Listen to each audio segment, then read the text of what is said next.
10, 9, 8, 7, 6, 5, 4, 3, 2, 1.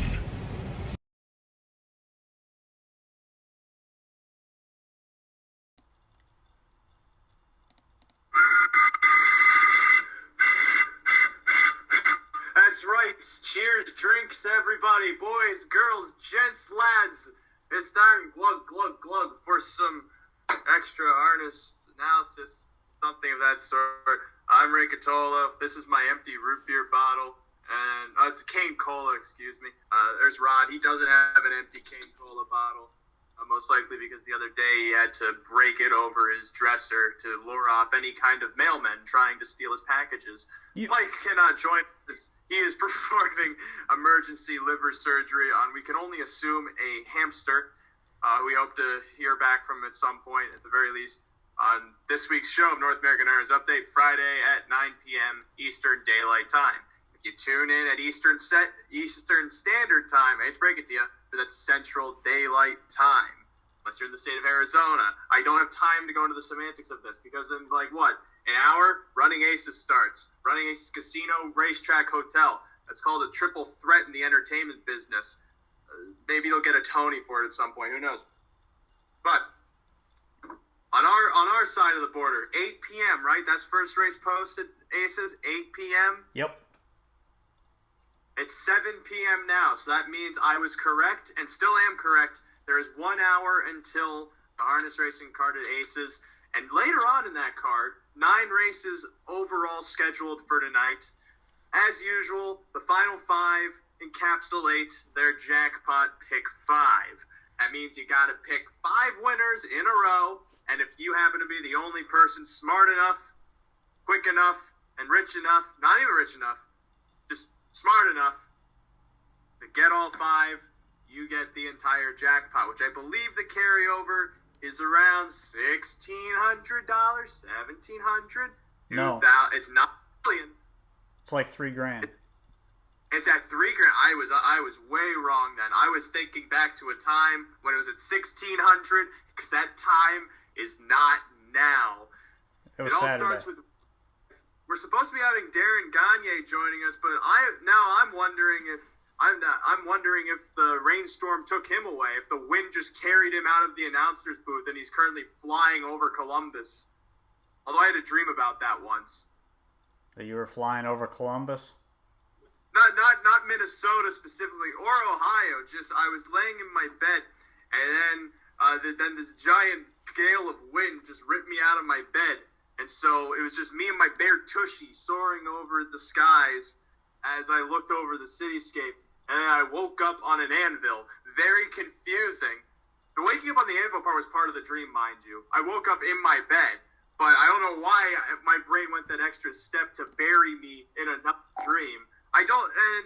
This is not necessarily my dream interpretation seminar, unless that's how I decided to handicap the 5th race at Aces. A non-winners of 3 or 4 extended pari-mutuel event or 30,000 lifetime, which, Rod, you handicap Aces every race day over at NAHUPicks.com. I think you can agree that sometimes you have to dig deep into your psyche to pull out something out of some of these races. Just have to imagine and muster up some kind of situation where a horse like Sunbow Tuffy might be able to win at odds of 50 to 1. However, with this race and in my pick 5 ticket, I felt it all circled around one horse, Poof Daddy, and not using him on the ticket. Well, I think you got to use him, but he's not a single by any means. Those Hoosier lines definitely are going to be quicker. They're always going to be quicker just because Hoosier is a very fast surface. But for me, my top pick in the race, Too Much Too Quick, the 3-horse with Brady Jensen, comes in off a win last time out, got a perfect trip there. But as soon as he pulled this thing out of the pocket, he just absolutely blasted past and won very easily. Been sharp off of the long layoff since November. And I think this horse is really starting to come into his own. He's an aged horse in this non-winners of 3.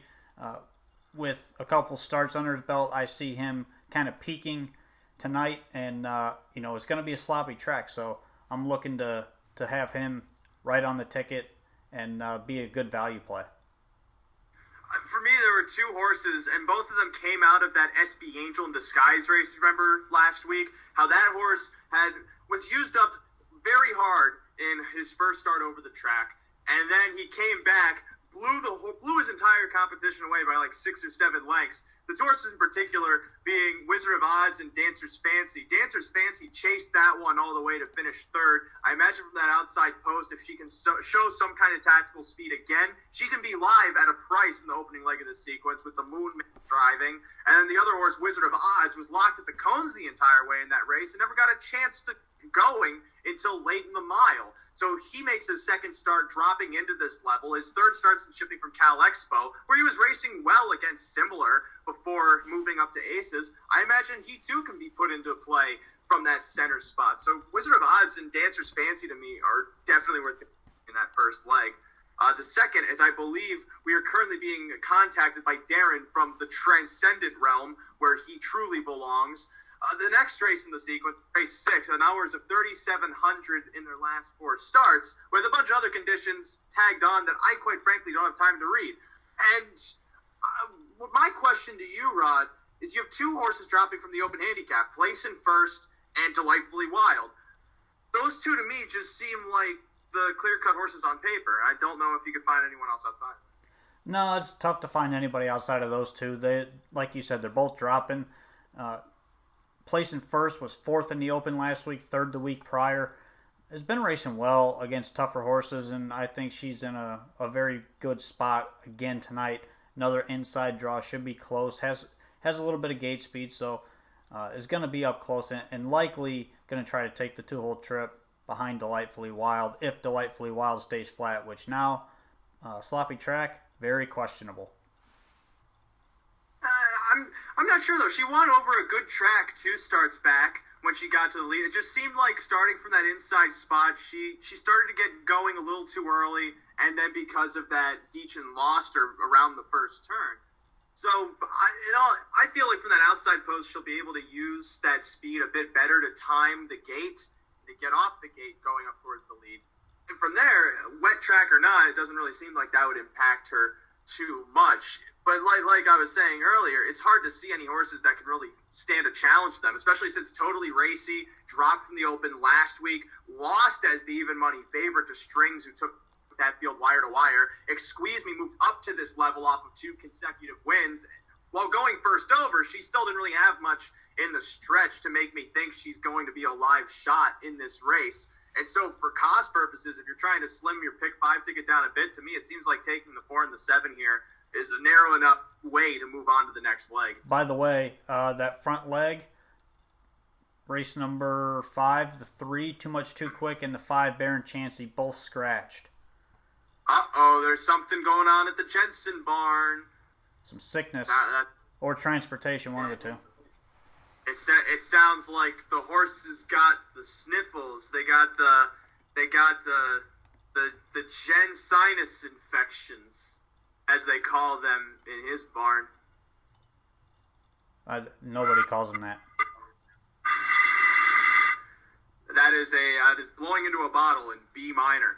Race 7's the non-winners of 1,000 in the last 4 starts.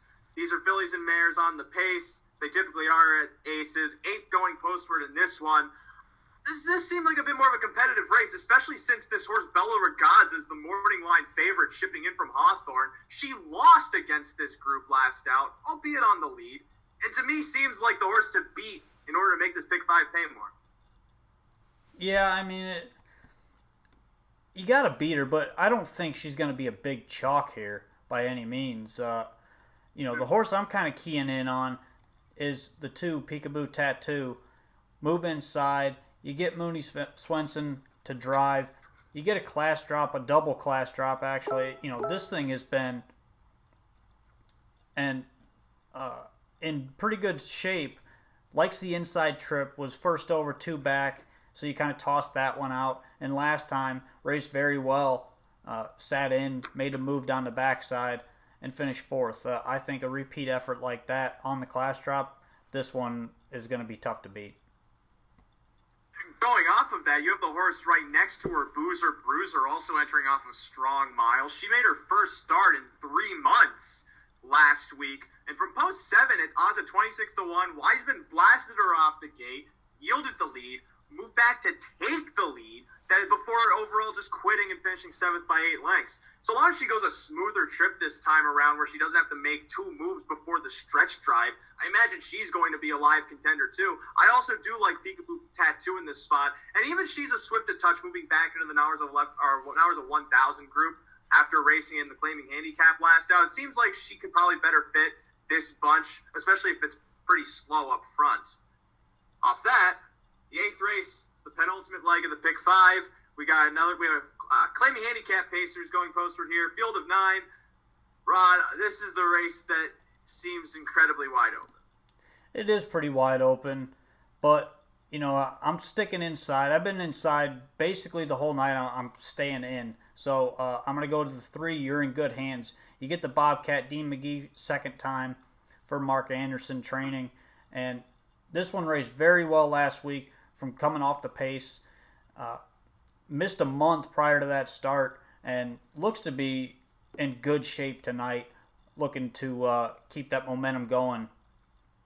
And Darren said he went 4 deep here. So, like you said, this race is wide open. You got to use other horses here, but that's where I'm going as my top pick. I take it you are contacting Darren with your mind waves that are transporting themselves to beyond. No. Text message. Watching the video. Oh. That was going to be my next guess, but you wouldn't let me get there because you had to answer it yourself. That's just rude, crude, and full of tood. I'm staying inside for the purposes of it's a Tuesday night, and what nightclubs open on a Tuesday night unless you count a Waffle House, Rod. I'm 3 deep here. You do mention you're in good hands. I definitely think he's a live horse coming into this race, but keep in mind there were 2 horses last week that showed a lot of oomph for the scholastic term. They had a lot of and other noises that just signal really good things. Best Dream Seeker beat this bunch last week off a pocket trip. Dewey Did Done Good almost wired this field last week off of a front trip on the lead. Dewey Did Done Good has speed. He has the potential to just go to the front again, and on a sloppy night, it seems like that might be a good place to be. If not, Best Dream Seeker seems like he also has speed to set up close and to pop out late to try and read that. So those 2 are also worth considering in my books. What are my books? This is my book. It has no notes in it because every blank page is just waiting to tell its story. Final leg is the 9th race. Now is at 22-5 in their last 4. Field of 8 going postward here. Field of 9, going postward here. I had some incorrectness caught in my lungs. Fancy Creek Jolene drops from the open handicap, but Rod, I feel like that class might not necessarily make her a cinch. No, I mean there's definitely no cinches in this race, but Fancy Creek Jolene is going to be tough on this double class drop, and she got an inside trip last time, so she's going to be the obvious favorite. She's definitely the one to beat. Not a single in my book. The horse I really like here at a price is the 5, Sinalta Cougar. Very good form since coming to Aces. Got a win in the second and came from way off the pace last time and just missed at good odds. And that was actually my top pick in that race. So I don't have her as my top pick today, but I'm going to use her because I love the form and I think she's going to be in a pretty good spot. Wait, what? You don't have her as your top pick? Why? What did she do to you? Why do you have to be so rude to her like that? Not rude. Oh, well, why? What did she do to you? Huh? Did she come into your room one night and say, hey, I don't love you anymore. I'm going to take the kids with me and half your stuff. Is that what she did? Did she cook you a nice warm meal, but then you find out it's full of her saliva? Is that what she did? I don't like yours anyway. I don't even like the horse that much. I don't know why I'm pressing you on her at all. Aside from Fancy Creek Jolene, who I still use in the sake of the pick 5, McPansy enters in off a strong race behind you. You're gonna run the rhythm. I forget the horse's name, but she was a big favorite in that. You're gonna hear me race. roar. That's the one. My next guess is gonna be you're gonna mail my letter or whatever or something of that sort. But McPansy showed a lot of speed in that last race, sat pocket, and was gaining on You're Gonna Hear Me Roar late. This time around, she does have to face some classier horses, but that kind of speed could place her in a good enough spot, especially since she's making her second start over the oval to potentially capitalize off a decent trip. And then for a price, no guarantees is dropping in class off of not necessarily a great effort against 3,700 last week, but keep in mind, she's only had 2 races since February when shipping from Fraser, and she won at first asking when at Cal Expo on April 26th, going first over as the favorite. Has a good draw this time around, makes her third start on Lasix as of late, and seems to be improving with every mile she goes, so she might end up being in the right spot at the right time. For my consideration, and for the pick 5 consideration, I have this ticket written on the back of a receipt from a warehouse bargain outlet. Appropriate. My ticket for 20 cents of the jackpot pick 5 goes 4-7 with 4-7 with 2-3 with 3-6-7 with 3-4-6. That's $14.40 for 20 cents. And Rod, you have a ticket. 1-2-3 with 4-7 with 2-6 with 3-5-6 with 4-5-6. It's $21.60 for 20 cents. It's posted on NAHUPicks.com along with the full card analysis. We couldn't get Darren in. They got some storms up there right now up in Minnesota. So hopefully those pass by race time, which is in about 45 minutes. But he also says he likes Sonalta Cougar. You're wrong. What? I'm wrong. And he's on Best Dream Seeker as well. Wait, how could I be wrong and be on the horse I like? That's a contradiction. Why do I have this spoon here? I just grabbed what was ever on my desk. Oh, and quick tidbits. The handle has been up this season at Running Aces as well, which is always a good thing, especially if you're betting the races. You want that bigger handle, and it's going to continue to go up. Make sure you jump in tonight. Some very nice pools, I'm sure, are going to be popping up all night long. These trifectas have been paying very well up there. $1 minimum, which always helps the cause. And like I said, I love playing the trifectas there because you get good payouts with the $1 minimum base.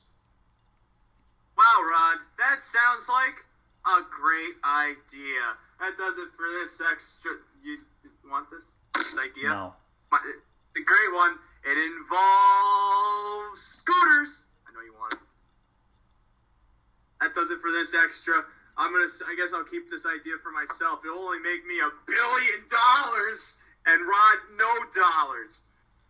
But on NAHUPicks.com, I guess there's other stuff that could maybe make you money. And it's also free, so if you don't use it, that's just kind of rude. We put blood, sweat, tears on a digital form, mind you. That's very difficult to do, even though it's the modern century. The postmodern century, even. So, again, for at your convenience, you can go over to NAHUPicks.com and find insightful opinions from self-proclaimed experts, or as you could also describe it, 3 guys on the internet. Bang, bang. And get some ideas on what to bet, how to bet, why to bet, where to bet. I think we ran through all of the inquisitive phrases. And with that, I have been Ray Catolo. He's Ron Elms Jr. Mike Prebosi, we heard the hamster has made it through the surgery safely. Darren Gagne is still the flame in my heart.